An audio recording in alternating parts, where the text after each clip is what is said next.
നാരായണ ഭദ്രേ നാരായണ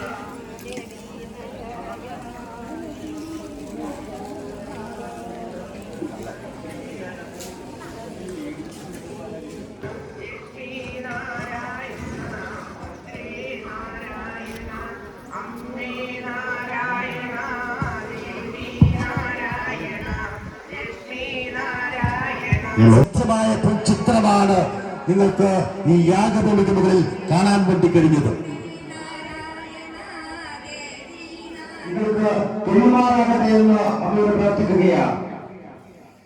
പരിപാവനമായ പവിത്രമായ ദേവി ചൈതന്യം നിറഞ്ഞു നിൽക്കുന്ന ക്ഷേത്ര തിരുസന്നിധിയിലെ ഓരോ മൺതരികളിലും നിങ്ങൾക്കൊപ്പം അമ്മയുടെ സാന്നിധ്യമുണ്ട് എന്ന നിഷ്കളങ്ക ഭക്തിയോടുകൂടി ആത്മാർത്ഥ ഭക്തിയോടുകൂടി അമ്മയ്ക്കായി അമ്മയുടെ പൊന്നുമക്കൾ സമർപ്പിക്കുന്ന മഹാ പങ്കാളിയുടെ സമർപ്പണ ചടങ്ങുകളാണ് ഭക്തിയുടെ നിറവിൽ ഭക്തജനമനസ്സുകളുടെ